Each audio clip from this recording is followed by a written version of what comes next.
तो नमस्कार दोस्तों, आप सभी का हमारे इस YouTube चैनल में हार्दिक स्वागत है। आज की इस वीडियो में हम बात करने जा रहे हैं रेथ ऑफ द मैन 2 नाम की इस मूवी के बारे में। दोस्तों, इसका जो फर्स्ट पार्ट है इस मूवी का वो हमें तकरीबन 2021 में देखने को मिला था। ये एक एक्शन थ्रिलर मूवी है। तो आज हम इसी मूवी के दूसरे पार्ट के बारे में आपको सारी कुछ जानकारी बताने वाले हैं। जो भी अपडेट, फैक्ट, डिटेल अपडेट निकल कर आई है, सारी कुछ जानकारी आपको बताएंगे। तो आप हमारे इस चैनल पर नए हो तो चैनल को सब्सक्राइब कर लीजिएगा, बेल आइकन दबाकर इसे ऑल पर सेट कर लीजिएगा ताकि हमारे जितने भी अपकमिंग वीडियो है उन सभी का नोटिफिकेशन आप तक पहुंचता रहे। तो दोस्तों, इसके बारे में हम जानना चालू करते हैं। एक्शन थ्रिलर फिल्म है 4 गाय रिची द्वारा निर्देशित, जिन्होंने इवान एटकिंसन और मान डेविस के साथ सह लेखन किया। ये 2004 की फ्रेंच फिल्म कैश ट्रक पर आधारित है। 5 यह मुख्य अभिनेता जेसन स्टैथम के साथ रिची का चौथा निर्देशकीय सहयोग है और रिवॉल्वर 2005 के बाद पहला है। होल्ट मैकलनी, जेफरी डोनोवन, क्रिस रेली, जोश हार्टनेट, लाज अलोंसो, राउल कैस्टिलो, डेओबिया ओपारेई, एडी मासन और स्कॉट ईस्टवुड सहायक भूमिकाओं में दिखाई देते हैं। फिल्म में स्टैथम लॉस एंजल्स में एक नया कैश ट्रक ड्राइवर है, जिसकी डकैती को विफल करने के लिए बंदूकों के साथ उसके कौशल और रहस्यमय अतीत पर सवाल उठाए जाते हैं। रेथ ऑफ मैन कई देशों में 22 अप्रैल 2021 को और संयुक्त राज्य अमेरिका में 7 मई को रिलीज हुई। समीक्षकों से मिली-जुली समीक्षा मिलने के बावजूद फिल्म ने दुनिया भर में $104 मिलियन की कमाई की है। कथानक: लॉस एंजल्स में एक बख्तरबंद ट्रक डकैती में 2 गार्ड और एक दर्शक की मौत हो जाती है, जिससे 4 घटनाओं में बताई गई घटनाओं की एक श्रृंखला शुरू हो जाती है। एक अंधकार में आत्मा। डकैती के 5 महीने बाद पैट्रिक हिल एक बख्तरबंद ट्रक गार्ड के रूप में फोर्टिको सिक्योरिटी में शामिल हो गया। उनके प्रबंधक टेरी उनके संदर्भों की सराहना करते हैं और कंपनी प्रशिक्षक बुलेट उन्हें एच उपनाम देते हैं। हिल बमुश्किल बंदूक प्रशिक्षण से गुजरता है और बॉय स्वेट डेव और डाना कर्टिस सहित अपने सहयोगियों के साथ एक कठिन शुरुआत करता है। एक पिकअप के दौरान बुलेट को बंधक बना लिया जाता है और हिल घबराए हुए डेव को लुटेरों से बात करने के लिए मना लेता है, इससे पहले कि वह विशेषज्ञ निशानेबाजी और दई दक्षता के साथ पूरे दल को खत्म कर दे। पहली डकैती की जांच कर रहे FBI एजेंटों द्वारा हिल से पूछताछ की गई है। FBI जांचकर्ता हिल के बारे में अपना संदेह अपने वरिष्ठ एजेंट किंग के पास लाते हैं, जो उन्हें हिल को अकेला छोड़ने के लिए कहता है। हिल को फोर्टिको कर्मचारी फाइलों की एक डोजियर और एक शव परीक्षण रिपोर्ट प्राप्त होती है। 3 महीने बाद हिल और बुलेट चाइनाटाउन में फंस गए, लेकिन लुटेरे हिल को देखते ही भाग गए। हिल ने अपने सहकर्मियों की जांच जारी रखी और उन्हें उस पर संदेह होने लगा। झुलसा हुई पृथ्वी। पहली डकैती के दिन फोर्टिको में शामिल होने से 5 महीने पहले हिल अपने बेटे डॉगी के साथ है। डकैती दल के साथ काम करने का खुलासा होने पर हिल अनिच्छापूर्वक डॉगी को कार में छोड़कर एक बख्तरबंद ट्रक के मार्ग की निगरानी करने के लिए सहमत हो गया। लुटेरों के एक समूह ने ट्रक को हाईजैक कर लिया और डॉगी को देख लिया। हिल दौड़कर अपने बेटे के पास जाता है और देखता है कि डॉगी की हत्या कर दी गई है, इससे पहले कि उसे भी गोली मार दी जाए और मृत अवस्था में छोड़ दिया जाए। 3 हफ्ते बाद हिल अस्पताल में उठता है और किंग सर मिलता है, जो उसे संदिग्धों की एक सूची देता है और अस्थायी रूप से आंखें मूंदने के लिए सहमत होता है। हिल के बारे में पता चला है कि वह मेसन हरग्रीव्स है, जो एक कुख्यात अपराधी है। डॉगी के हत्यारे को खोजने के लिए दृढ़ संकल्पित हरग्रीव्स और उसके लोग माइक, ब्रैंडन और मोगी के नेतृत्व में किंग की सूची में लगभग सभी को बिना किसी परिणाम के मार देते हैं। माइक प्रतिशोध के बारे में अपनी चिंता व्यक्त करता है और हरग्रीव्स लंदन में छिपने के लिए सहमत हो जाता है, लेकिन इसके बजाय पैट्रिक हिल की पहचान मानता है और अकेले शिकार जारी रखने के लिए फोर्टिको में शामिल हो जाता है।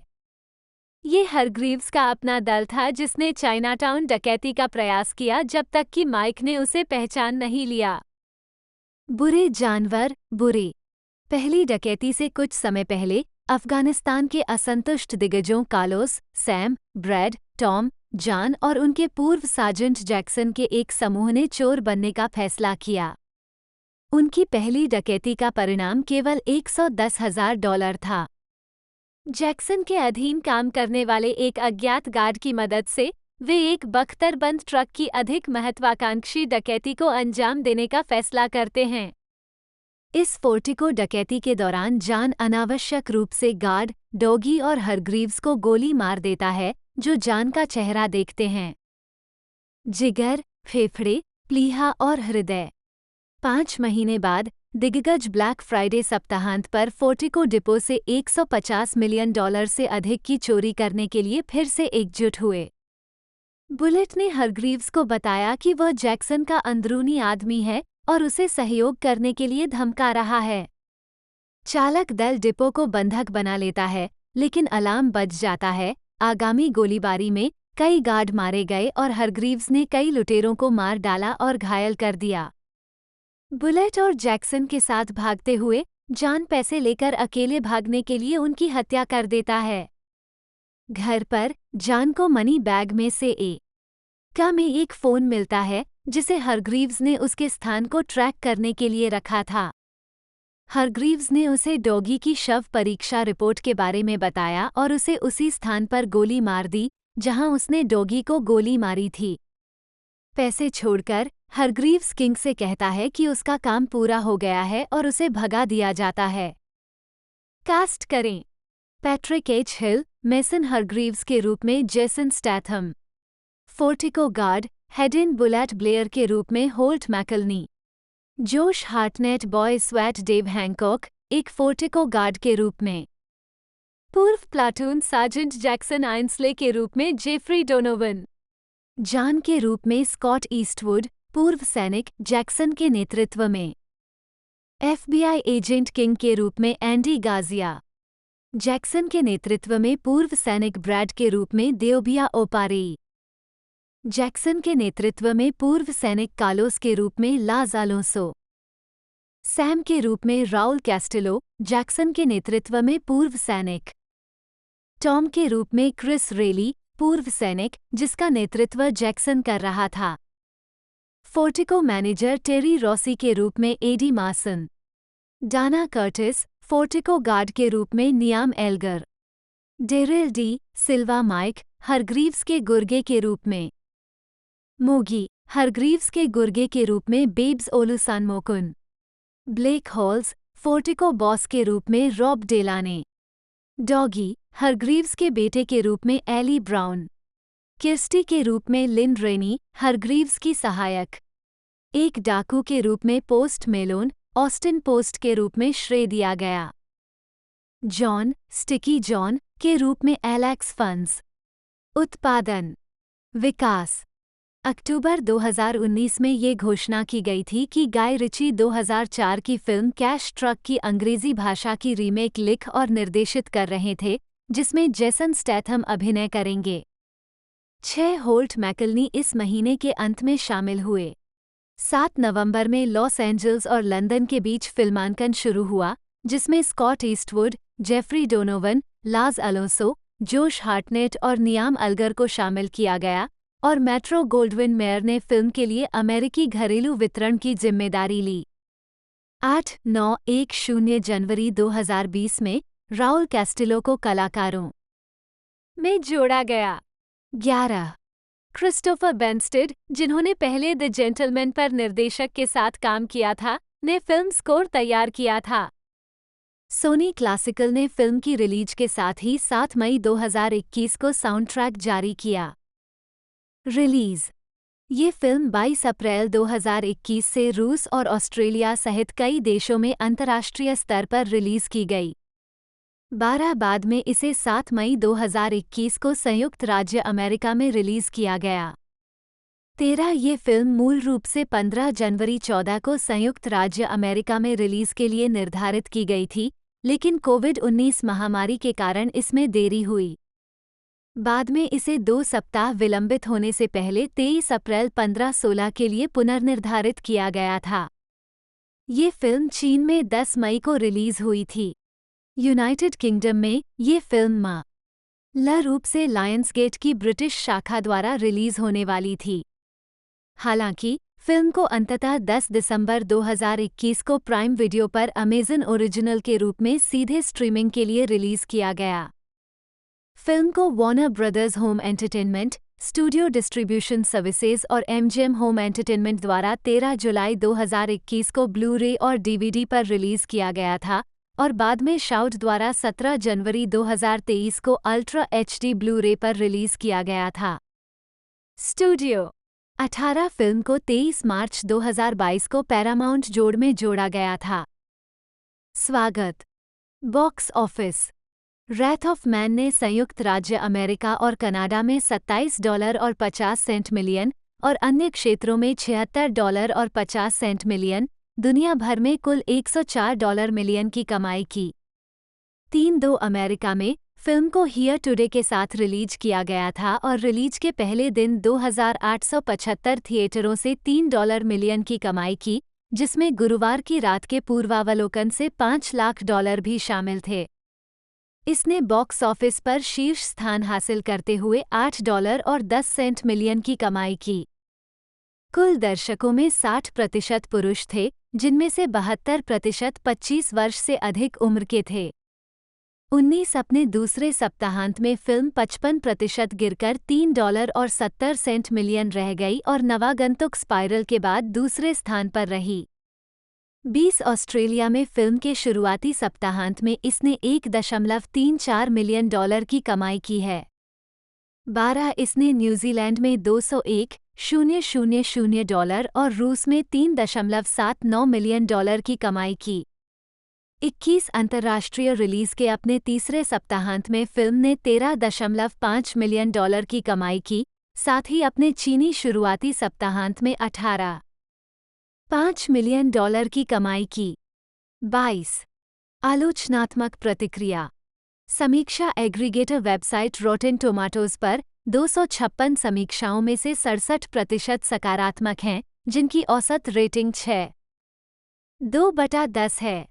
साइट के आलोचकों की सर्वसम्मति में लिखा है, अपने पतले कथानक से पर्याप्त दांव लगाते हुए रैथ ऑफ मैन में गाय रिची और जेसन स्टैथम एक मजेदार, एक्शन से भरपूर सवारी के लिए फिर से मिलते हैं।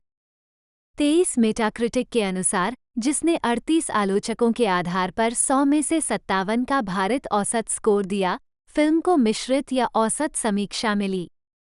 24 सिनेमास्कोर द्वारा सर्वेक्षण किए गए दर्शकों ने फिल्म को ए जोड़ से एफ पैमाने पर ए घटाव का औसत ग्रेड दिया, जबकि पोस्ट्रैक ने बताया कि 77% दर्शकों ने इसे सकारात्मक स्कोर दिया। 57% ने कहा कि वे निश्चित रूप से इसकी अनुशंसा करेंगे।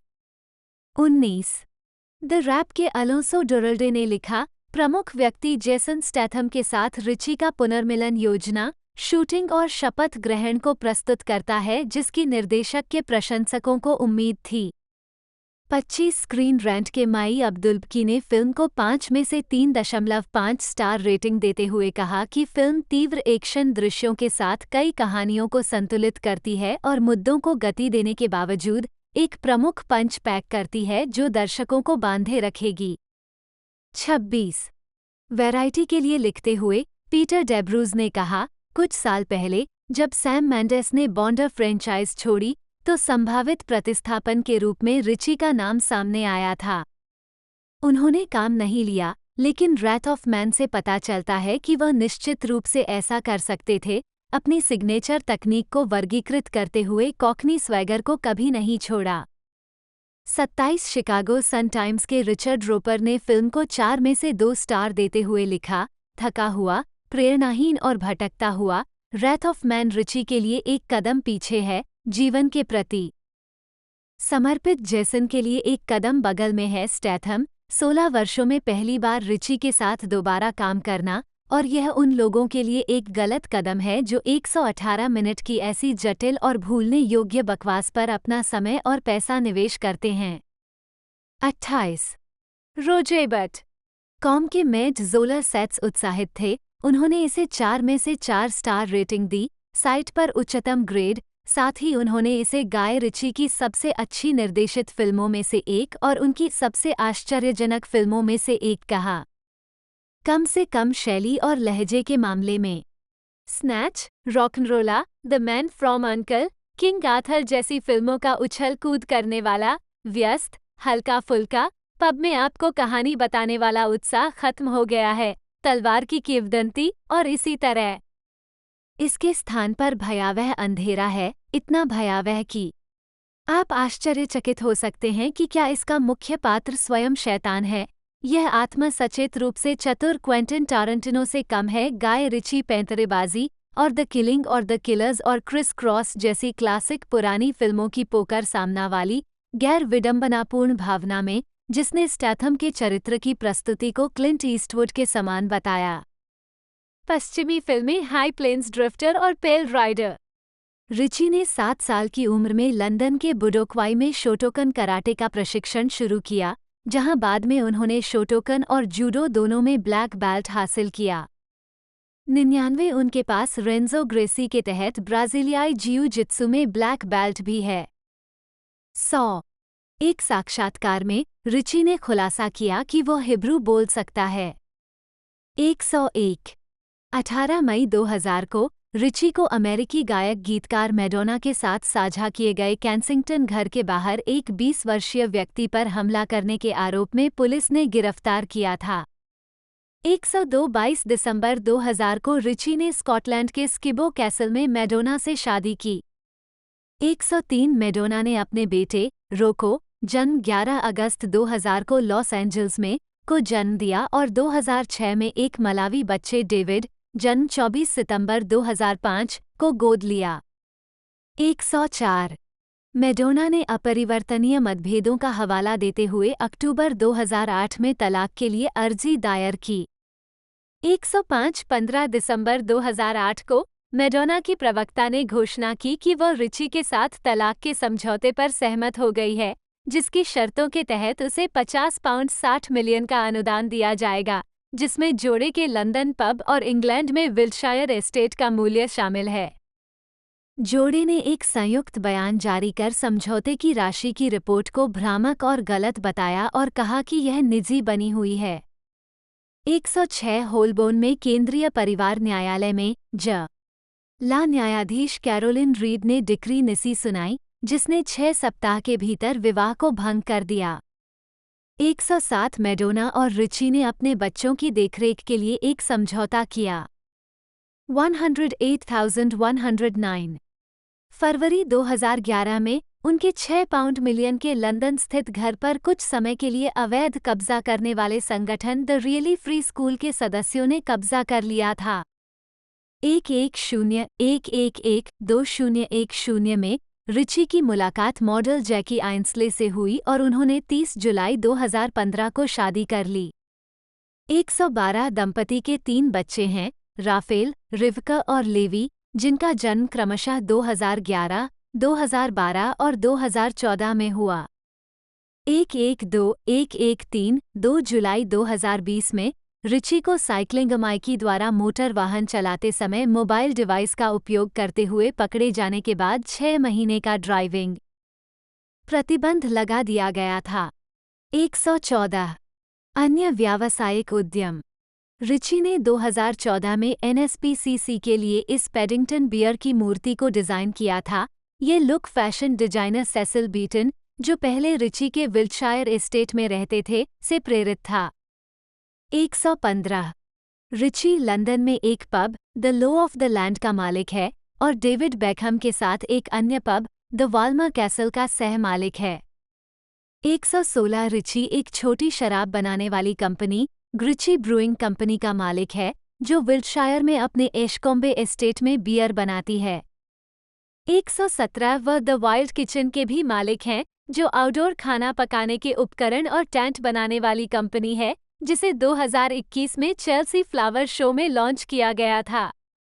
118 अक्टूबर 2022 में ये घोषणा की गई थी कि कॉम्पटनर अब्बास एयरफील्ड को मालिकों ह्यूजिस परिवार द्वारा रिची को बेचा जा रहा है, जो पड़ोसी एशकॉम्बे एस्टेट का मालिक है। रिची ने 1 फरवरी 2023 को हवाई क्षेत्र का संचालन संभाला। ग्रिची ब्रूइंग कंपनी की कुछ भंडारण सुविधाओं को हवाई क्षेत्र में स्थानांतरित किया जाएगा। 119,120। वजन कॉमिक्स श्रृंखला गाय रिचीज गेमकीपर की रिलीज के साथ रिची 2007 से 2008 तक एक हास्य लेखक बन गए। फिल्मोग्राफी। लघु फिल्म। वर्ष शीर्षक निर्देशक लेखक टिप्पणियाँ 1995 कठिन मामला हाँ हाँ 2001 तारा हाँ हाँ BMW श्रृंखला द हायर से खंड। Feature film. वर्ष शीर्षक निर्देशक लेखक निर्माता टिप्पणियाँ 1998 अवरोध भंडार और दो मुंह वाले बैरल हाँ हाँ नहीं कास्टिंग डायरेक्टर भी 2006 हाँ हाँ नहीं 2002 मिटा दिया हाँ हाँ नहीं 2005 रिवाल्वर हाँ हाँ नहीं। दोस्तों ये जो मूवी है हमें 22 अप्रैल 2021 को अंतर्राष्ट्रीय स्तर पर देखने को मिली थी और 7 मई 2021 को इसे संयुक्त राज्य अमेरिका में रिलीज़ कर दिया गया था। इसी के साथ इंडिया में भी इसी डेट को इसे रिलीज़ किया गया था। यूनाइटेड किंगडम में इसे 10 दिसंबर 2021 को रिलीज़ किया गया था। साथ ही साथ इसे एक तरह से संयुक्त राज्य अमेरिका और साथ ही साथ यूनाइटेड किंगडम में भी एक तरह से बन गया। यह अच्छा लेख है। अधिक जानकारी के लिए यहाँ क्लिक करें। विकिपीडिया निःशुल्क विश्वकोश से।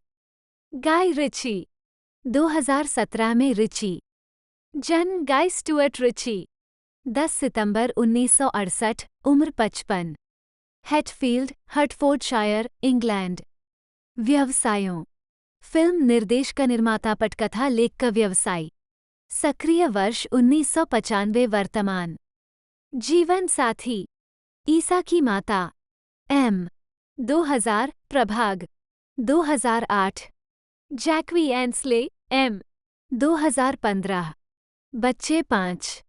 गाय स्टुअर्ट रिची जन्म 10 सितंबर 1968, एक अंग्रेजी फिल्म निर्देशक, निर्माता और पटकथा लेखक हैं। उनके काम में ब्रिटिश गैंगस्टर फिल्में और रॉबर्ट डाउनी जूनियर अभिनीत शर्लक होम्स फिल्में शामिल हैं। रिची ने 15 साल की उम्र में स्कूल छोड़ दिया और टेलीविजन विज्ञापनों का निर्देशन करने से पहले फिल्म उद्योग में प्रवेश स्तर की नौकरियां की। 1995 में उन्होंने एक लघु फिल्म द हार्ड केस का निर्देशन किया। उसके बाद क्राइम कॉमेडी लॉक, स्टॉक और टू स्मोकिंग बैरल्स 1998 उनकी फीचर लेंथ निर्देशन की पहली फिल्म थी। उन्हें अपनी दूसरी फिल्म स्नैच 2000 से पहचान मिली, जिसे आलोचनात्मक और व्यावसायिक सफलता मिली। स्नैच के बाद रिची ने स्वैप्ट अवे 2002 का निर्देशन किया, जो मैडोना अभिनीत एक बॉक्स ऑफिस बम थी, जिससे रिची की शादी 2000 और 2008 के बीच हुई थी। उन्होंने रिवॉल्वर 2005 और रॉकनरोला 2008 का निर्देशन किया, जो कम सफल रहीं और मिश्रित समीक्षाएं प्राप्त हुईं। 2009 और 2011 में उन्होंने box office hit Sherlock Holmes और इसके sequel Sherlock Holmes a game of shadows का निर्देशन किया। पूर्व को सर्वश्रेष्ठ मूल स्कोर और सर्वश्रेष्ठ कला निर्देशन में अकादमी पुरस्कार के लिए नामांकित किया गया था।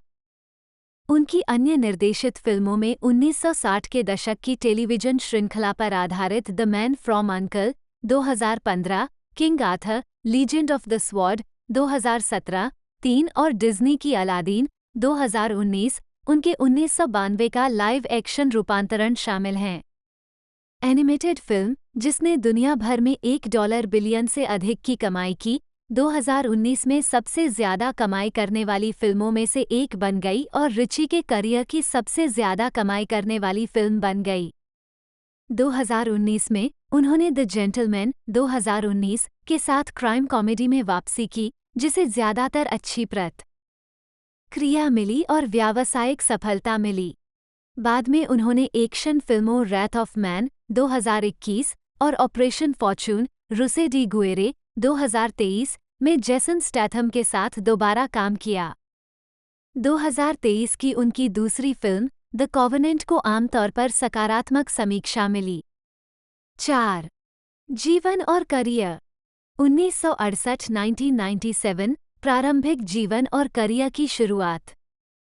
रिची का जन्म हैटफील्ड, हर्टफोर्डशायर में हुआ था। वह एम्बर नी पार्किंसन और कैप्टन जॉन विवियन रिची जन्म 1928 पूर्व सीफोर्थ हाइलैंडर्स अधिकारी और विज्ञापन कार्यकारी की 2 संतानों में से दूसरी थीं। उनकी एक बड़ी बहन तबीथा और एक सौतेला भाई केविन है, जो एम्बर पार्किंसन से पैदा हुआ था और जिसे गोद लेने के लिए रखा गया था। 5. रिची के माता पिता दोनों ने पुनर्विवाह किया। उनके पिता की दूसरी शादी ब्रॉम्पटन की बैरोनेस रिची, शिरीन रिची से हुई थी, जो एक पूर्व मॉडल और बाद में रूढ़िवादी राजनीतिज्ञ और जीवन साथी थीं। 6. 1973 और 1980 के बीच रिची की मां का विवाह लोटन पार्क के 11वें बैरोनेट सर माइकल लीटन से हुआ था। 7. एक तलाकशुदा महिला के रूप में उसे एम्बर लेडी लीटन के रूप में जाना जाता है। 8. रिची डिस्लेक्सिक है और उसने वेस्ट ससेक्स में विंडलेशम हाउस स्कूल और हैम्पशायर में स्टैनब्रिज अर्ल्स स्कूल में पढ़ाई की। उन्हें 15 साल की उम्र में स्कूल से निकाल दिया गया था। 2. उन्होंने दावा किया है कि निष्कासन का कारण नशीली दवाओं का उपयोग था, हालांकि रिची के पिता ने कहा कि वह कक्षा काट रहे थे और अपने कमरे में एक लड़की का मनोरंजन कर रहे थे। 9. 1998-2002 निर्णायक एक लघु फिल्म द हार्ड केस 1995 पर अपने पहले प्रोजेक्ट के बाद 1998 में रिची की मुलाकात हार्ड रॉक कैफे श्रृंखला के सह संस्थापक पीटर मॉर्टन के गॉडसन मैथ्यू वॉन से हुई। वॉन लॉस एंजल्स में काम कर रहे थे और उन्होंने रिची के निर्देशन में बनी पहली film lock, stock and two smoking barrels 1998 के निर्माण में रुचि व्यक्त की थी।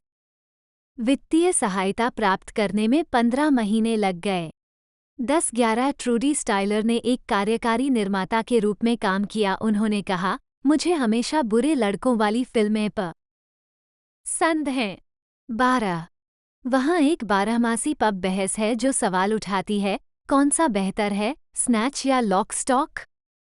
स्नैच के समर्थक एक अच्छे खेल की बात करते हैं, लेकिन सही उत्तर निस्संदेह गाय रिची का चौंका देने वाला पदार्पण है।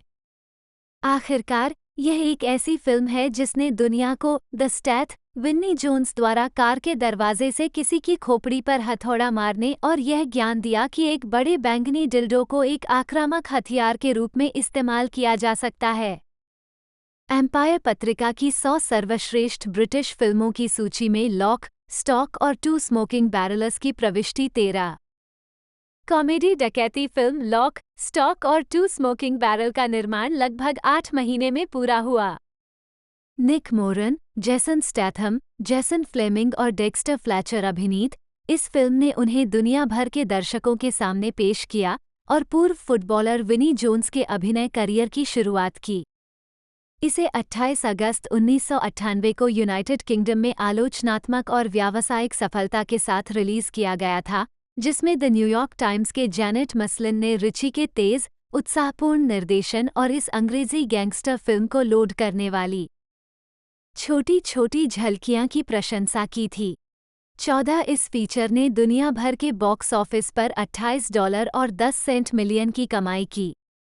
15 1999 के British academy film awards BAFTA में लॉक, स्टॉक और टू स्मोकिंग बैरल्स को 3 पुरस्कारों के लिए नामांकित किया गया था। उत्कृष्ट ब्रिटिश फिल्म, सर्वश्रेष्ठ संपादन और वॉन के लिए एक ब्रिटिश लेखक, निर्देशक या निर्माता द्वारा उत्कृष्ट डेब्यू। फिल्म ने वर्ष की सर्वश्रेष्ठ फिल्म के लिए बाफ्टा पुरस्कार जीता। 16 फिल्म की सफलता के जवाब में रिची ने लॉक, स्टॉक नामक एक स्पिन ऑफ टेलीविजन श्रृंखला बनाई। 2000 में 17 रिची की अगली फिल्म स्नैच 2000 थी, जो एक चोरी हुए हीरे की तलाश कर रहे अपराधियों के एक समूह के बारे में एक और अपराध कॉमेडी थी। इसमें बेनिकियो del Toro, Dennis Farina, Jason Fleming, विनी जोन्स, ब्रैड पिट, राडे सर्बेडीजा और जेसन स्टैथम सहित कलाकारों की टोली शामिल है। लॉक, स्टॉक और टू स्मोकिंग बैरल के समान फिल्म में विभिन्न पात्रों के दृष्टिकोण से घटनाओं को दर्शाया गया है, एक कथात्मक उपकरण जिसका उपयोग वह बाद की फिल्मों में करेंगे। स्नैच को 23 अगस्त 2000 को बॉक्स ऑफिस पर व्यावसायिक सफलता मिल और इसने दुनिया भर में $83 मिलियन से अधिक की कमाई की। 18 सैन फ्रांसिस्को क्रॉनिकल के लिए लिखने वाले मिक लासल, रिची के निर्देशन और ऊर्जा से भरपूर दृश्यों से प्रभावित थे, लेकिन उन्हें लगा कि लेखन बेहतर हो सकता था। 19 फिल्म समीक्षक रोजर एबर्ट ने रिची को जनी उच्च ऊर्जा निर्देशक के रूप में वर्णित किया है, लेकिन उनका मानना है कि फिल्म का कथानक बनता नहीं है और यह कहीं नहीं पहुंचता है। 2001 में रिची ने what it feels like for a girl के लिए एक संगीत वीडियो का निर्देशन किया। ये गीत मैडोना द्वारा प्रस्तुत किया गया था, जिससे उस समय रिची की शादी हुई थी। वीडियो में वो पुरुषों के प्रति आपराधिक और हिंसक कृत्य करती है। संगीत चैनलों MTV और VH1 ने वीडियो को रिलीज तिथि पर केवल एक बार चलाने का विकल्प चुनते हुए उनके रोटेशन पर प्रतिबंध लगा दिया। 21 रिची ने मैडोना और क्लाइव ओवन अभिनीत एक लघु फिल्म का निर्देशन किया, जिसका शीर्षक द हायर के सीजन 1 के लिए स्टार था, जो 2001 में BMW ऑटोमोबाइल को बढ़ावा देने के लिए एक ऑनलाइन श्रृंखला थी। 22 मैडोना और एड्रियानो जियानिनी अभिनीत रिची की अगली फिल्म स्वेप्ट अवे 2002 थी, जो लीना वटमुलर की 1974 में इसी नाम की इतालवी फिल्म की रीमेक थी। यह एक अमीर सोशलाइट के बारे में एक रोमांटिक कॉमेडी है, जिसका जहाज एक कम्युनिस्ट नाविक के साथ एक निर्जन द्वीप पर बर्बाद हो जाता है। फिल्म आलोचनात्मक और व्यावसायिक रूप से असफल रही। फिल्म समीक्षा एग्रीगेटर रॉटन टोमाटोज पर इसकी औसत रेटिंग 5% थी। 23-24 BBC के अल्मर हफलिडासन ने मुख्य अभिनेताओं की आलोचना करते हुए लिखा, मैडोना के पास न तो अच्छी हास्य भावना है और न ही कोई गर्मजोशी है। जहां तक जियानिनी का सवाल है, वो फिल्म के पहले भाग में बहुत समय बिताते हैं किसी बूढ़ी मछुआरे की तरह शिकायत करना। 25 इस फीचर ने 2002 के गोल्डन रास्पबेरी अवार्ड्स में सबसे खराब पिक्चर, सबसे खराब अभिनेत्री, सबसे खराब स्क्रीन जोड़ी, सबसे खराब रीमेक या सीक्वल और सबसे खराब निर्देशक के लिए 5 पुरस्कार जीते। 26-27 2002 में रिची ने यूनाइटेड किंगडम में चैनल 5 के लिए स्वैग नामक एक शरारत शो की कल्पना की। 28 2003-2015 गंभीर निराशाएं और शर्लक होम्स। 2008 टोरंटो अंतर्राष्ट्रीय फिल्म महोत्सव में रिची। 2008 टोरंटो अंतर्राष्ट्रीय फिल्म महोत्सव में रिची। 2 साल के अंतराल के बाद रिची अपनी अगली डकैती फिल्म का निर्देशन करने के लिए लौट आया। रिवॉल्वर 2005 में जेसन स्टैथम ने अभिनय किया। यह उनका तीसरा सहयोग था। इसके अलावा रे लियोआ, विंसेंट पास्टर और आंद्रे बेंजामिन भी कलाकार थे। कहानी जैक ग्रीन स्टैथम नामक एक जुआरी के बारे में है, जो जेल से रिहा हो गया है और उन लोगों से बदला लेना चाहता है जिन्होंने उसके पैसे चुराए हैं। फिल्मांकन 2004 के अंत में पूरा हुआ और फिल्म का प्रीमियर 2005 के टोरंटो अंतर्राष्ट्रीय फिल्म महोत्सव में हुआ। 29 रिवॉल्वर 22 सितंबर 2005 को यूनाइटेड किंगडम में जारी किया गया था। फिल्म की आलोचना की गई और यह व्यावसायिक रूप से असफल रही। फिल्म फोकस के साइमन ग्यूरियर ने रिवॉल्वर को 5 में से 1 स्टार देते हुए इसे थकाऊ, हास्यहीन, दिखावटी और गंदा कहा। 30 BBC के एड्रियन हैनिगन ने लिखा, उनकी पिछली फिल्मों के चुटीले आकर्षण को एक ऐसी फिल्म में अत्यधिक दिखावटीपन से बदल दिया गया है जो शानदार एक्शन सेट पीस और कुछ शक्तिशाली प्रदर्शनों से जगमगाती है, लेकिन उसे भुनाया नहीं जा सका। 31 रिची ने आलोचना का जवाब देते हुए कहा, मुझे ना ही लगता कि रिवॉल्वर के साथ कुछ भी गलत हुआ है। अपने स्वभाव से यह एक गूढ़ फिल्म है। ये जनता के लिए नहीं बनाई गई है। 32-27 मिलियन डॉलर के बजट वाली इस फिल्म ने दुनिया भर के बॉक्स ऑफिस पर 7.1 मिलियन डॉलर की कमाई की। 33 2007 में रिवॉल्वर को दोबारा संपादित किया गया और संयुक्त राज्य अमेरिका के लिए जारी किया गया। 34 2008 में रिची ने रॉकनरोला का निर्देशन किया, जिसके लिए उन्होंने पटकथा भी लिखी। लंदन में स्थापित ये गैंगस्टरों के एक दल, एक रॉक स्टार और कुछ शक्तिशाली खिलाड़ियों की कहानी बताती है, जो पूरी फिल्म में एक दूसरे से जुड़े हुए हैं। इसमें Gerard Butler, Tom Wilkinson, Thandie Newton, Mark Strong, Idris Elba, Tom Hardy और टोबी कैबिल शामिल हैं। रॉकनरोला को 5 सितंबर 2008 को यूनाइटेड किंगडम में रिलीज किया गया था, जो रिलीज के पहले सप्ताह में यूके बॉक्स ऑफिस पर नंबर 1 पर पहुंच गया।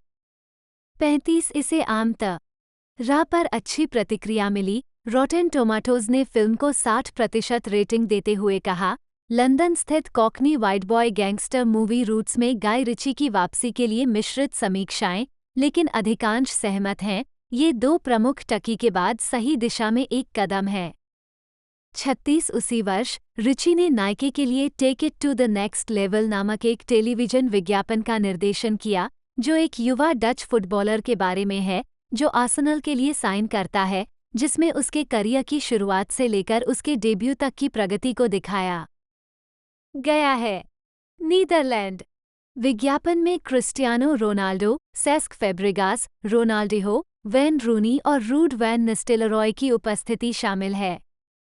37 रिची का अगला निर्देशित प्रयास शर्लक होम्स 2009 था, जो सर आर्थर कॉनन डॉयल द्वारा बनाए गए इसी नाम के चरित्र पर आधारित था।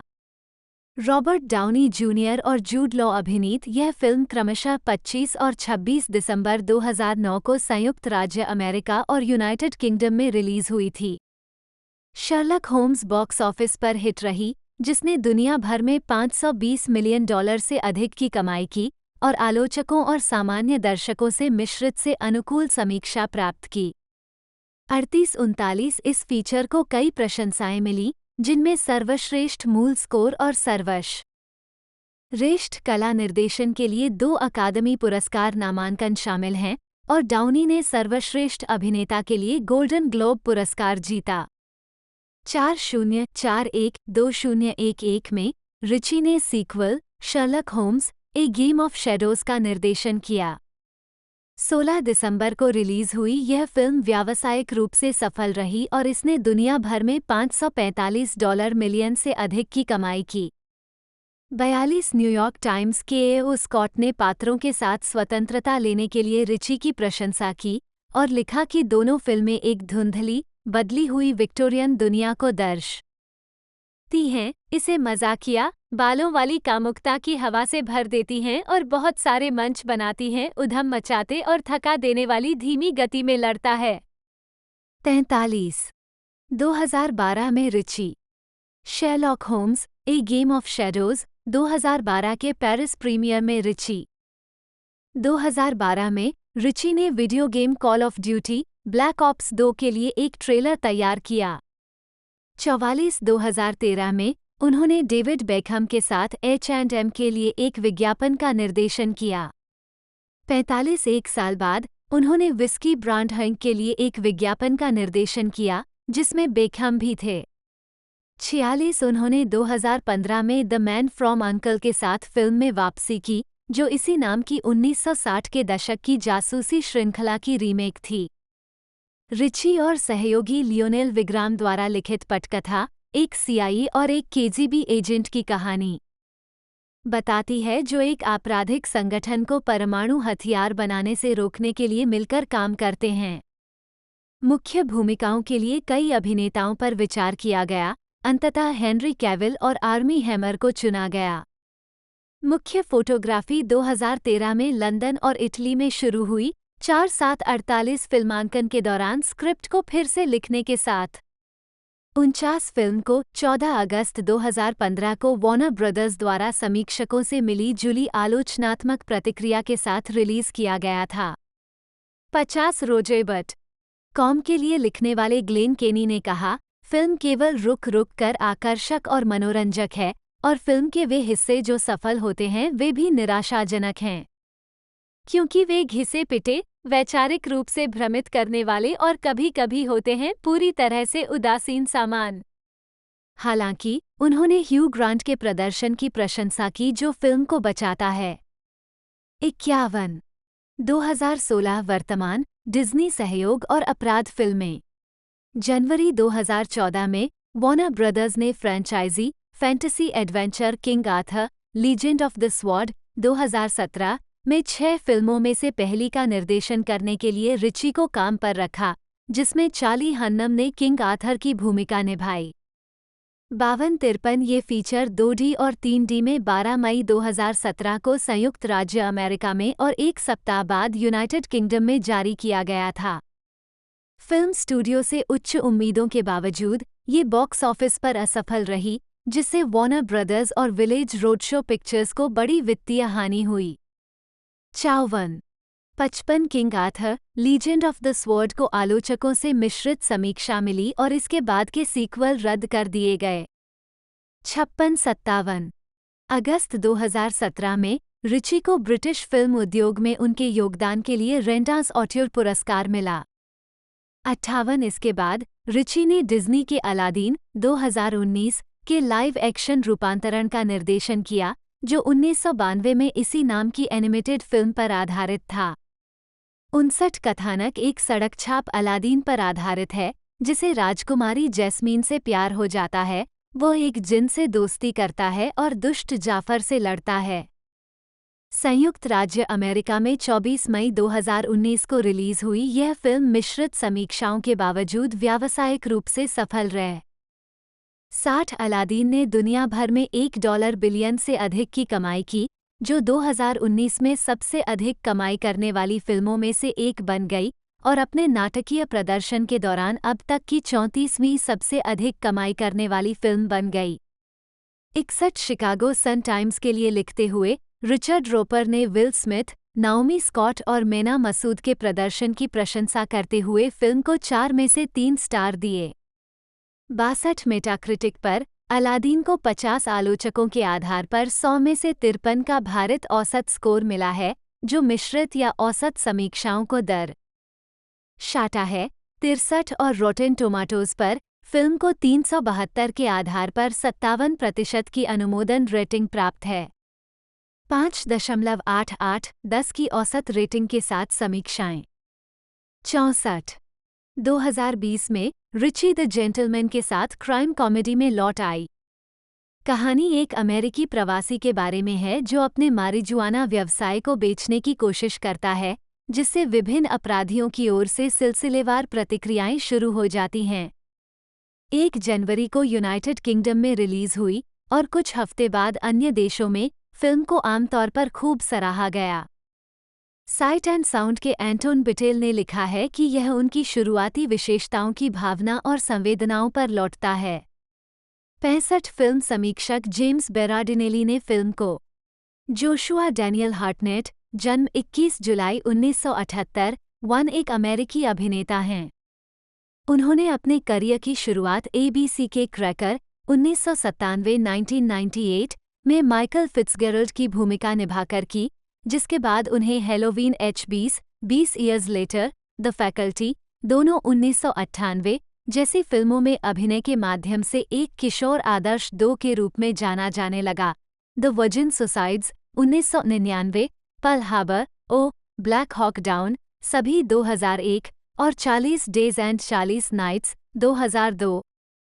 Hollywood Homicide 2003, Wicker Park 2004, Mozart and the Whale, Sin City, दोनों 2005, the Black Dahlia, Lucky Number 11, दोनों 2006, Resurrecting the Champ, 30 days of night, दोनों 2007, अगस्त 2008 और I come with the rain 2009।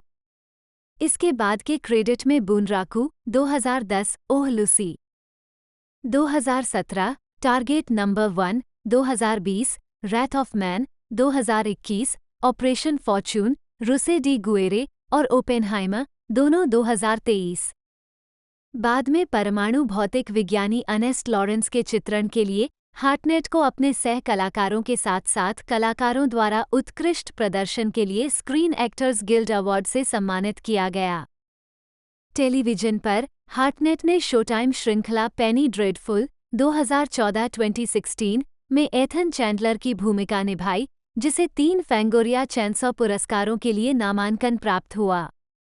उन्होंने अभिनेत्री तमसिन एगेटन से शादी की है, जिनसे उनके 4 बच्चे हैं।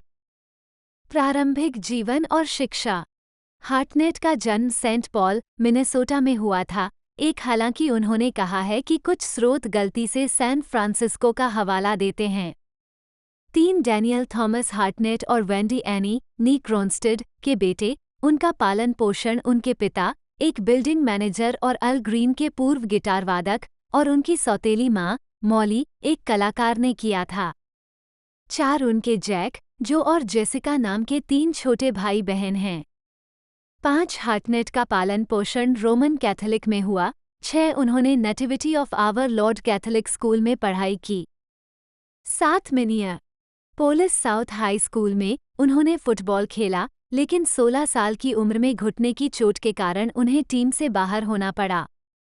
उन्होंने युवा थिएटर में हाथ आजमाया, जहां उन्होंने the adventures of Tom Sawyer और गाइज एंड डॉल्स की प्रस्तुतियों में अभिनय किया और एक प्रतिभा स्काउट का ध्यान आकर्षित किया। मूल रूप से एक चित्रकार बनने में रुचि रखने वाले, उन्होंने एक वीडियो रेंटल दुकान में काम करने के दौरान एक फिल्म अभिनेता बनने का फैसला किया, जहां वह ट्रेनस्पॉटिंग, 12 मंकीज और द यूजुअल सस्पेक्ट्स जैसी फिल्मों से परिचित हुए।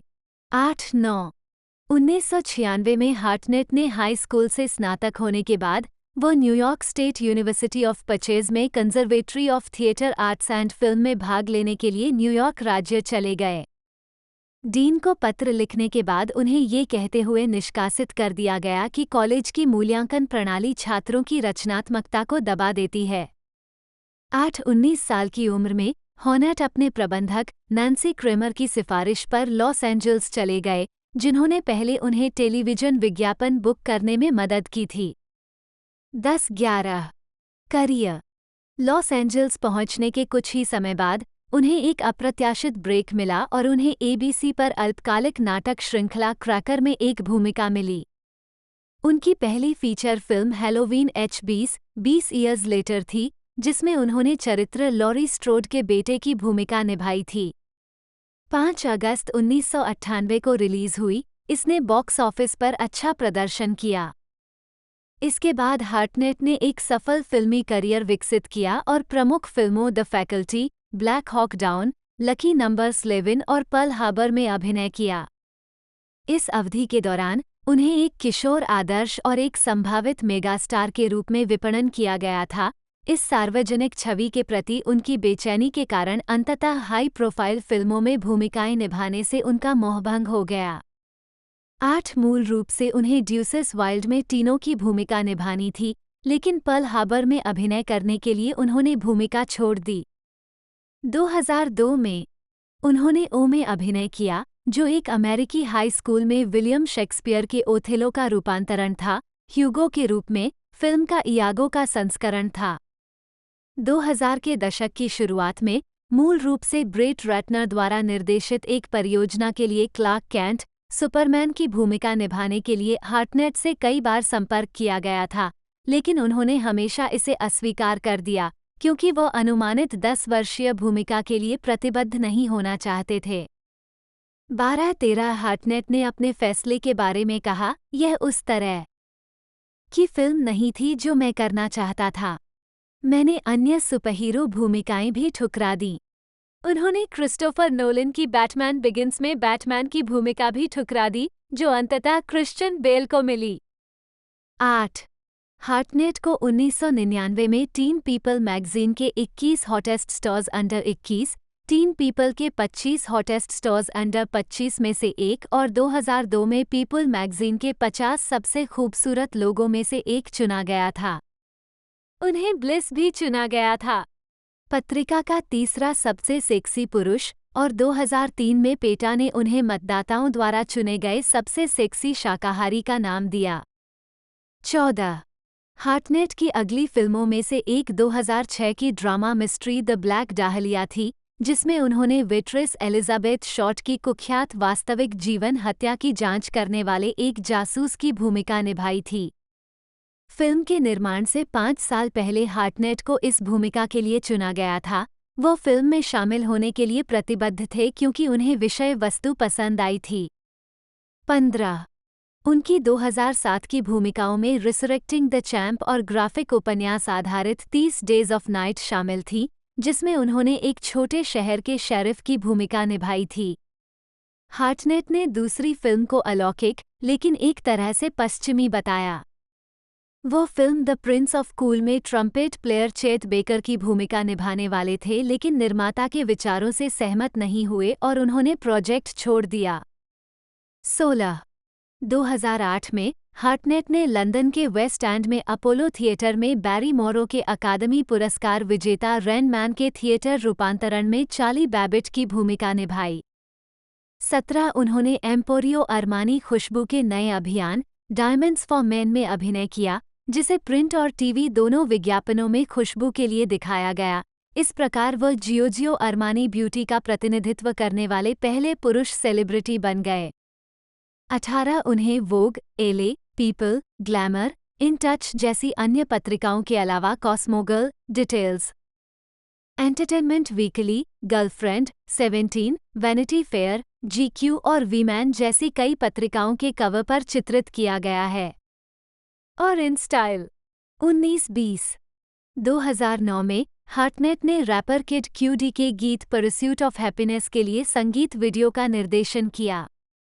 21 इस दौरान हार्टनेट ने कई डायरेक्ट टू डीवीडी फिल्मों और अंतर्राष्ट्रीय फिल्मों में अभिनय किया, जिन्हें नकारात्मक समीक्षा मिली, जैसे martial art action film Bunraku 2010, comedy film Girl Walk in a Bar 2011, romantic comedy Stuck Between Stations 2011, time travel adventure film the Lovers 2013, romantic drama Parts per Billion 2014 और वाइल्ड हॉर्सेस 2015। 2013 में हार्टनेट ऑफ प लस camera पर सम्मानित अतिथि थे। 22 2014 में उन्हें गॉथिक हॉरर श्रृंखला पेनी ड्रेडफुल में एथन चैंडलर की भूमिका में लिया गया था। 23 जिसे डबलिन और आयरलैंड के आसपास के स्थानों में शूट किया गया था। 24 बाद में हार्टनेट के चरित्र का नाम लॉरेंस टैलबोट वुल्फमैन के रूप में सामने आया, जिसने अपने परिवार से दूरी बनाने के लिए अपना नाम बदल लिया था। 2017 में उन्होंने अत्सुको हिरण्यनागी की समीक्षकों द्वारा प्रशंसित स्वतंत्र फिल्म ओह लुसी में अभिनय किया। 2017 जिसका प्रीमियर कांस फिल्म फेस्टिवल में हुआ। उसी वर्ष उन्होंने survival film 6 below miracle on the mountain में अभिनय किया और निर्माण किया, जिसे नकारात्मक समीक्षा मिली। इसके बाद उन्होंने छोटी फिल्मों में अभिनय करना जारी रखा, जिन्हें नकारात्मक प्रतिक्रिया मिली, जैसे कि तुर्की युद्ध film the Ottoman lieutenant 2017, drama she is missing 2019, crime film inherit the viper 2019, Polish film valley of the gods 2019 और अपराध फिल्म इडा रेड 2021। 2020 में उन्होंने क्राइम ड्रामा टारगेट नंबर 1 में कनाडाई पत्रकार विक्टर मालारेक की भूमिका निभाई। इसके बाद हार्टनेट ने गाय रिची की 2021 revenge drama film Wraith of man में सहायक भूमिका में अभिनय किया। इससे पहले रिची ने उन्हें अपनी आगामी film operation Fortune Ruse de गुएरे में कास्ट किया। 25 जनवरी 2022 में हार्टनेट को क्रिस्टोफर नोलन की फिल्म ओपेनहाइमर में अर्नेस्ट लॉरेंस के रूप में लिया गया था। 26 जुलाई 2022 में वो ब्लैक मिरर के छठे सीजन में शामिल हुए। 27-28 सक्रियता हार्टनेट विभिन्न कारणों से शामिल रहे हैं। 2007 में उन्होंने ग्लोबल कूल के हरित जीवन शैली अभियान का समर्थन करने के लिए फिल्मांकन से समय निकाला। 16 2011 में हार्टनेट यूएसएआईडी और एड काउंसिल KFWD अभियान से जुड़ी कुछ मशहूर हस्तियों में से एक बन गई, जो उस वर्ष के पूर्वी अफ्रीका सूखे से जुड़ी एक जागरूकता पहल थी। वो संकट के बारे में तथ्यों को आगे बढ़ाने के लिए टीवी और इंटरनेट विज्ञापनों में उमा थुरमन, चैनल इमान और गीना डेविस के साथ शामिल हुए। 29 2012 में हार्टनेट भी मिनेसोटा में अपने अभियान में बराक ओबामा के साथ शामिल हुए। आधिकारिक अभियान यूट्यूब चैनल पर औपचारिक रूप से राष्ट्रपति का समर्थन करने से पहले Minnesota greater together youth summit जैसे कार्यक्रमों में दिखाई दिए। 30 वह मिनियापोलिस के मेयर आर्टी राइबक के साथ अप्रैल में ओबामा प्रश्नोत्तरी के लिए मिनेसोटा विश्वविद्यालय के मैकनामारा एलुमनी सेंटर में भी उपस्थित हुए थे। 31 व्यक्तिगत जीवन हार्टनेट ने 2012 में अंग्रेजी अभिनेत्री टैमसिन एगेटन के साथ रिश्ता शुरू किया।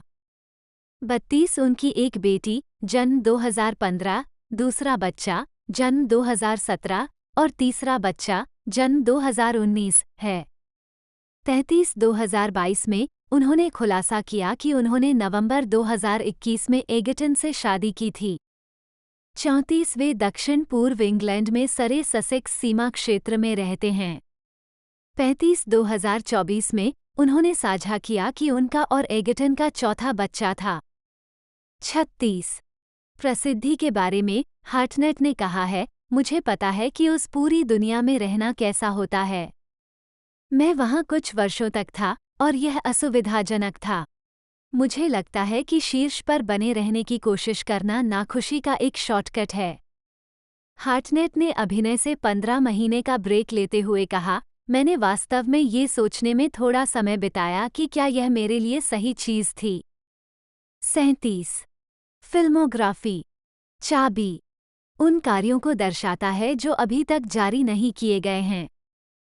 फिल्म वर्ष शीर्षक भूमिका टिप्पणियाँ 1998 हैलोवीन H20 20 साल बाद जॉन टेट नामांकित पसंदीदा पुरुष नवागंतुक के लिए ब्लॉकबस्टर मनोरंजन पुरस्कार नामांकित सर्वश्रेष्ठ निर्णायक पुरुष प्रदर्शन के लिए MTV मूवी अवार्ड संकाय जेके टाइलर नामांकित एक युवा अभिनेता द्वारा सर्वश्रेष्ठ प्रदर्शन के लिए सैटर्न पुरस्कार 1999 वजिन आत्महत्याएं ट्रिप फॉन्टेन 2000 यहाँ पृथ्वी पर जैस्पर अर्नोल्ड नामांकित 24 ब्रेकआउट स्टार के लिए teen 24 award 2001 Black Hawk Down SSG Matt Eversmann नामांकित सर्वश्रेष्ठ अभिनय समूह के लिए Phoenix Film Critics Society Award कलाकारों के साथ साझा नामांकित चॉइस एक्शन मूवी अभिनेता के लिए टीन 24 अवार्ड झटके से सुखाना ब्रायन एलन हे Hugo Golding Pearl Harbor Danny Walker नामांकित सर्वश्रेष्ठ पुरुष प्रदर्शन के लिए MTV मूवी अवार्ड नामांकित चॉइस मूवी एक्टर के लिए टीन 24 अवार्ड नामांकित सबसे खराब स्क्रीन जोड़ी के लिए रेजी अवार्ड बेन एफ्लेक के साथ लघु 6 ज्ञानी 6 सिनेमाई शॉर्ट्स का संकलन शहर देश टॉम स्टोडर्ड 2002 40 दिन और 40 रातें मैट सुलिवान नामांकित 24 केमिस्ट्री के लिए टीन 24 अवार्ड शैनन सोसोमन के साथ साझा 2003 हॉलीवुड हत्याकांड केसी कार्ल्डन शून्य अन पड़ोसी ल्यूक बेसन द्वारा निर्मित 10 सिनेमाई शॉर्ट्स का संकलन 2004 Wicker Park Matthew Simon 2005 Mozart और whale Donald Morton Sin City salesman lady killer खोई हुई आत्माओं की कहानियां पड़ोसी 2006 काला डाहलिया ड्वाइट बकी ब्लीचेट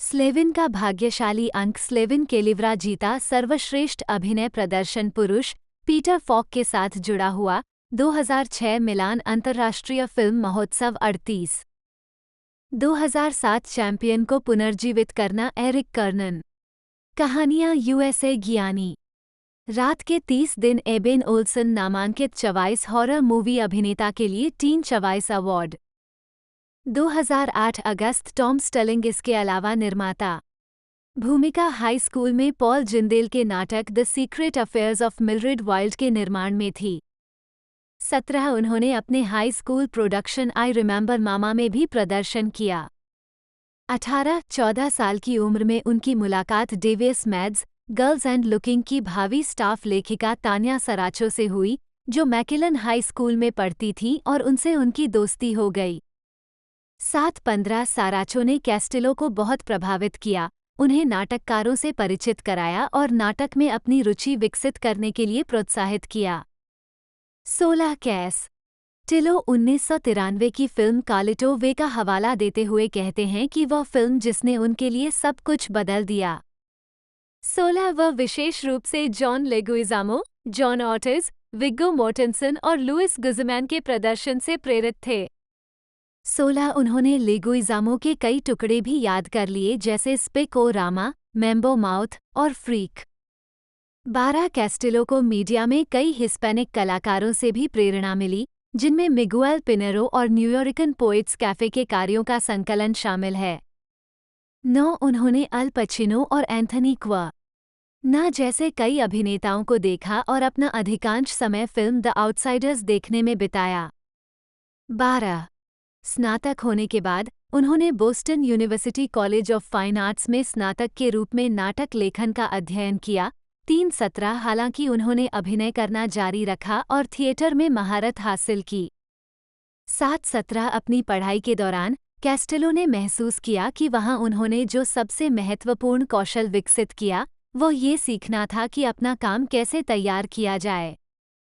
5 वह स्कूल के छात्रों द्वारा संचालित नाटककारों के उत्सव के दौरान नियमित रूप से नाटक प्रस्तुत करते थे। 5 इस विश्वविद्यालय द्वारा प्रस्तुत महोत्सव ने कैस्टेलो को उनके मूल कार्य के लिए एक मंच दिया। उनके अधिकांश शुरुआती नाटक भारी और गंभीर थे, जो मेक्सिको और संयुक्त राज्य अमेरिका की सीमा पर सामाजिक, राजनीतिक और नस्लीय तनाव से संबंधित थे। 12 जिसमें मेक्सिको संयुक्त राज्य अमेरिका के जीवन के बारे में बॉर्डर स्टोरीज नामक एक अभिनय नाटकों की तिकड़ी शामिल थी। रेनोसा में सीमा 19 उन्होंने 1999 में बोस्टन विश्वविद्यालय से स्नातक की उपाधि प्राप्त की। 19-20 अपनी प्रदर्शन क्षमताओं के बावजूद कैस्टेलो ने खुद को एक लेखक के रूप में देखा। कॉलेज के बाद 2000 में ऑस्टिन, टेक्सास में नुशांक थिएटर कलेक्टिव में सैंटोस एंड सैंटोस के प्रोडक्शन में मुख्य भूमिका निभाते हुए 21 उन्हें एक अभिनेता के रूप में भी पहचान बनाने के लिए प्रोत्साहित महसूस हुआ। 7 अंततः वह 2002 में न्यूयॉर्क शहर चले गए, जिसे वह अपने करियर के लिए लिया गया सबसे चतुर निर्णय बताते हैं। 5-22 कैस्टेलो का एक व्यापक ऑफ ब्रॉडवे थिएटर करियर है।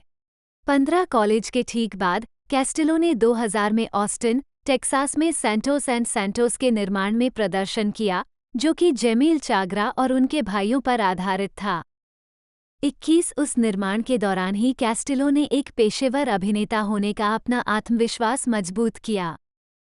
21 कैस्टेलो न्यूयॉर्क जाने के तुरंत बाद एक लेखक के रूप में लेबिरिंथ थिएटर कंपनी में शामिल हो गए। 15 उनके मंच पर अभिनय की शुरुआत 2006 में न्यूयॉर्क के पब्लिक थिएटर में जोस रिवेरा के नाटक स्कूल ऑफ द अमेरिकाज के लेबिरिंथ थिएटर कंपनी के प्रोडक्शन के साथ हुई थी। 15-23 वहां उनकी मुलाकात अभिनेत्री और बाद में सह कलाकार सैंड्रा से हुई। ओह, जब वो पब्लिक थिएटर के सैटेलाइट्स के प्रोडक्शन में प्रदर्शन कर रही थी। 15 एंसेंबल स्टूडियो थिएटर के 2008 में जोस रिवेरा के फ्लावर्स के प्रोडक्शन में बेटो के रूप में उनके प्रदर्शन को द न्यूयॉर्क सन की लॉरा कोलिंस ह्यूजेस द्वारा निर्दोष रूप से सूक्ष्म के रूप में वर्णित किया गया था। 24 2009 में उन्होंने क्यूसी क्रैम के ए लाइफटाइम बनिंग के ब्रॉडवे प्रीमियर में प्रीमियर स्टेज पर प्रदर्शन किया। 25 2012 में उन्हें ग्वाटेमाला नरसंहार के बारे में कैंडिडो तिराडो के नाटक फिशमैन के गुडमैन थिएटर प्रोडक्शन में रे रेयस की मुख्य भूमिका में लिया गया था। 15-26 कैस्टेलो 2012 में पिट्सबर्ग में जीसस हॉप्ड द ट्रेन के बेयरबोन्स प्रोडक्शन में भी दिखाई दिए, जिसका उद्घाटन प्रदर्शन लेबिरिंथ थिएटर कंपनी के लिए फिलिप सेमूर हॉफमैन द्वारा निर्देशित किया गया था। 27 बाद में उन्हें लाक थिएटर में द वे वेस्ट के बेयरबोन्स रीडिंग में शामिल किया गया। 28 कैस्टेलो ने INTAR थिएटर के साथ काम किया। थिएटर के 2014 के production adoration of the old woman में इस्माइल की भूमिका निभाई, जिसे सकारात्मक समीक्षा मिली। 29-30 उन्होंने 2014 के विक्ट्री गार्डन थिएटर प्रोडक्शन में डेथ एंड द मेडन में गेराडो की भूमिका में सैंड्रा ओह के साथ अभिनय किया। 15 जिसे आलोचकों द्वारा खूब सराहा गया। 31 डेथ एंड द मेडन एक जोड़े के जीवन से संबंधित है, एक महिला जिसने तानाशाही के तहत होने वाले कुछ अत्याचारों का सामना किया है। 32 कैस्टेलो ने अपनी भारी भूमिका का वर्णन सरकार की नौकरशाही से निपटने वाले एक चरित्र के रूप में किया है, जो किए गए अपराधों, विशेष रूप से तानाशाही के दौरान हुई मौतों की जांच करने की कोशिश कर रहा है। 32 डेथ एंड द मेडन का निर्माण मूल रूप से ग्लेन क्लोज, रिचर्ड ड्रेफस और जीन हैकमैन के साथ ब्रॉडवे पर किया गया था, लेकिन जब चिली के नाटककार के नाटक में जातीय पात्रों को शामिल नहीं किया गया तो कैस्टेलो जैसे लातीनी अभिनेताओं को कम महत्व दिया गया। 32 और साथ ही साथ दोस्तों इस मूवी की एक तरह से मेकिंग के बारे में बात की जाए तो तकरीबन इसका जो बजट है वो 40 मिलियन का था। इसने जो कलेक्शन दिया 104 मिलियन का कलेक्शन नेट इसने दिया था। बाकी पिछला जो पार्ट हमें देखने को मिला है उसकी रेटिंग लगभग IMDb पर 7.2 की है, जो कि बहुत ही बढ़िया है। और साथ ही साथ रेड टमाटोज पर भी से 90 एक तरह से % की रेटिंग है, जो कि बहुत ही बढ़िया स्कोर देखने को मिला है। साथ ही साथ दूसरा पार्ट एक तरह से अभी तक कोई ऑफिशियल अनाउंसमेंट नहीं की गई है। बाकी सारी कुछ जितनी भी अपडेट डिटेल थी और क्या हमें देखने को मिल सकती है, सारी कुछ जानकारी फेक डिटेल सब कुछ आपको मैं इस वीडियो में बता चुका हूँ। तो वीडियो को लाइक कीजिएगा, चैनल को सब्सक्राइब कर लीजिएगा, बेल आइकन दबाकर इसे ऑल पर सेट कर लीजिएगा। आज की इस वीडियो में दोस्तों इतना ही, मिलते हैं अगले वीडियो में।